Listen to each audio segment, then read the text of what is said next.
Thank you for tuning in and welcome to Hobby Tips. My name is Aaron and if this is your first time watching one of my videos, please hit the subscribe button before you leave. I promise that you'll find at least something in my archive that you'll find useful. Today it's Friday and as we've been doing for the past weeks, we're going to look at army basing. The point here is not to make award-winning scenic bases, but to use methods to get a whole army based in an interesting way without having to put too much work into it. So, first week we did the concrete base with a bit of tuft. Does look kind of boring without a miniature on it, but it's quick and it's cheap.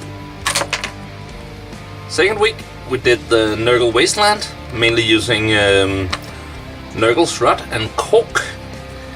And that looks way more interesting. Does take a little more time, but most of that is dry time, which means you can mass produce them in very little time.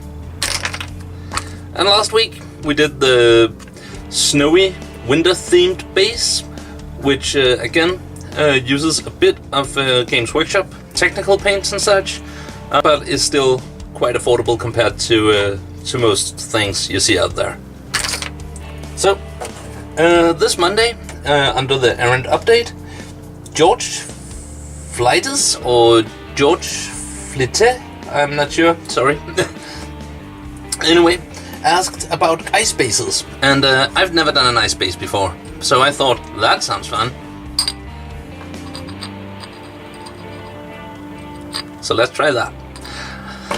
I looked around on YouTube and other places to see what other people have done with that kind, and there are some fantastic stuff out there. And what they all have in common is that either they require immense time and skill, or really expensive hobby materials, and that's no good for the kind of video we're doing here. So for this we will be using a tiny bit of optional texture paint. We will be using a bit of technical paint, both from Citadel, but both of these can be switched out with cheaper products too. This is mainly for the speed. So first thing we're going to do with our base here is that we're going to grab our favorite basing material, some cork, and this is just to get some texture to work with.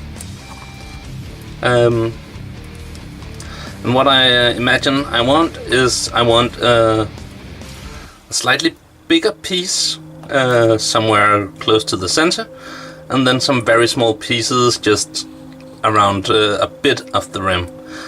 And you can buy cork, of course, but if you drink wine on occasion, or know people who do drink wine on occasion, I recommend just grabbing as much of this as you can, because then it's suddenly very nice and free. At least it's a free byproduct of something that might have cost you quite a bit. So, slightly bigger piece. That's not good. I got carried away ripping it apart there. Left me with far too small. Start with this piece here. Grab some super glue.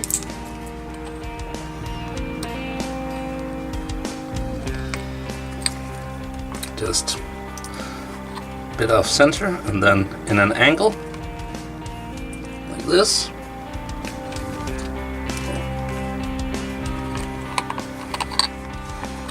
And then just about a quarter of the outer rim. We're gonna add some pieces. And I said I've never done this before. I've imagined the process, and hopefully it'll look somewhat like what I had in mind when we're done. Anyhow, if this is uploaded and you're watching it, then I can promise you it didn't go all that bad. But, so, like that. And that's all the cork we're going to use today. So, we'll let that dry, and then we're actually ready for primer. As usual, I've mounted it on an old paint pad, and I've used an hairdryer to speed up the dry time. So when you're not doing mass production, I really recommend saving that little extra time by doing that. So our color of choice today will be a white primer. I'm going with a Corex white, but that's a really big can for a very zoomed in camera. Anyway, Corex white. And this is not because it's the one and only, but it comes in a nice large can and I happen to have it. But anyway, it should do. And if you happen to not have a white primer, I suggest you just paint it with whatever primer you have and then paint it white by brush. I'll make some hair drying noise and I'll be back. Right.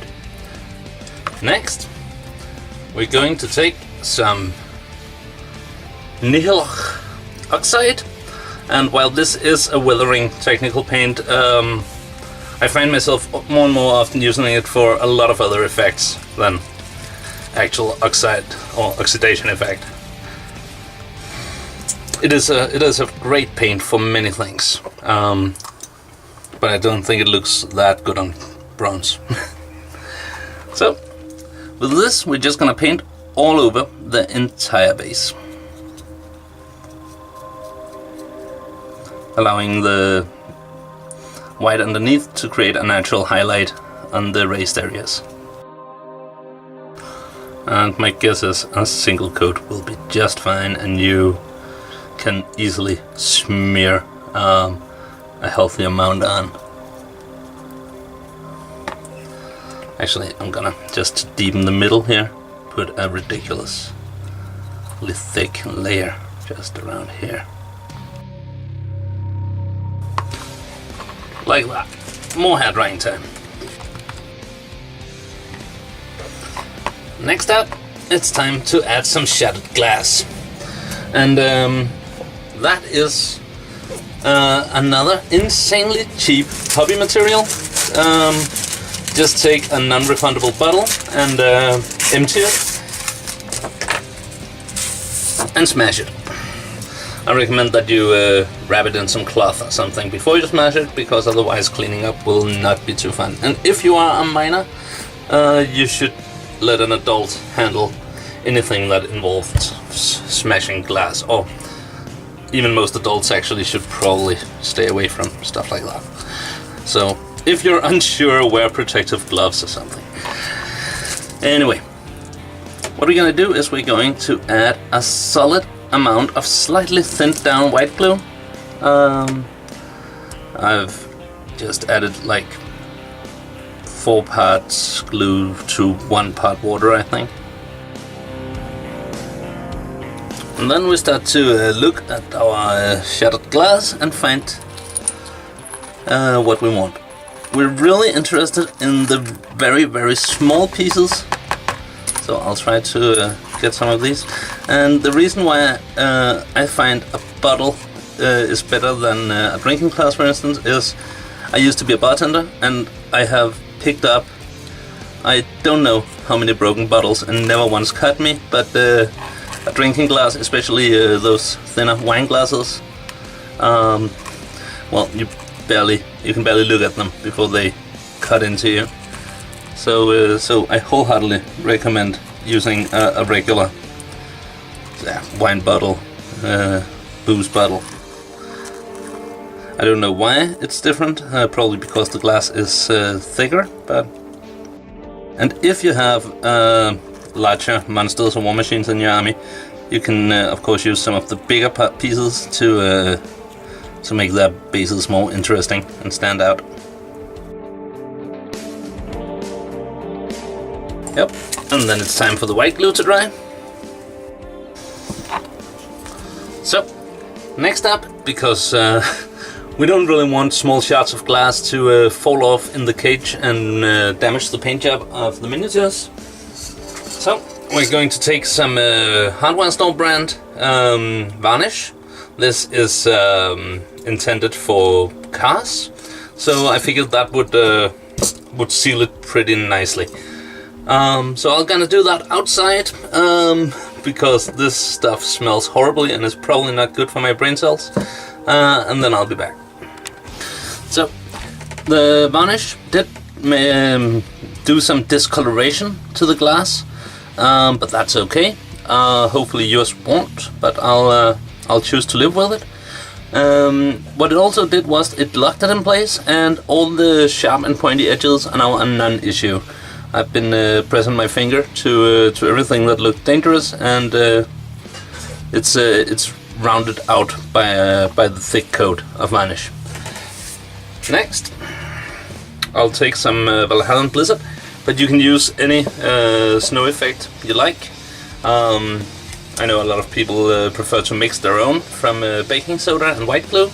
That should work perfectly fine here as well, but I really like this stuff after playing a bit around with it. I think it's really fun.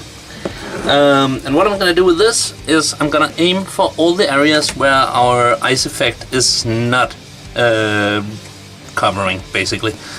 So stabbing it into those little areas, then stabbing at it to give it some texture.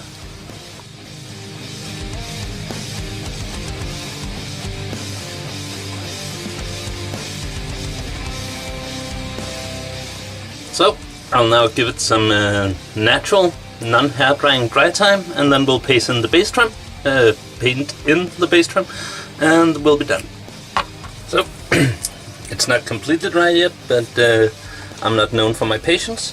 So we'll go on to the base trim, and you could with this easily go for the classic black. That would look good. Any dark green, teal, blue would do well too. I'm going to go with the Incubi Darkness. I think that will look really great with this.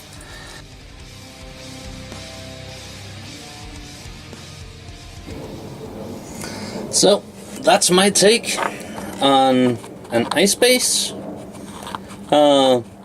It was fun to make. It is it's cheap, it's fast, and it is, as with all the basing in this series, easy to what do you call it, production line it up, so that you can base an army or warband in no time. Anyhow, I'm having a lot of fun doing these, and George, I hope this was what you were looking for. If anybody out there is struggling with ideas for basing, let me know below either this video or any of the errand update videos, and I'll try to see if I can help, because, as mentioned, I have a lot of fun coming up with these bases. So yeah, please remember to like if you like, subscribe if you feel so inclined. You can support and improve this channel by clicking the link below and throwing some money at me over Patreon. And other than that, I just hope you all have a fantastic weekend, and take care, and bye bye.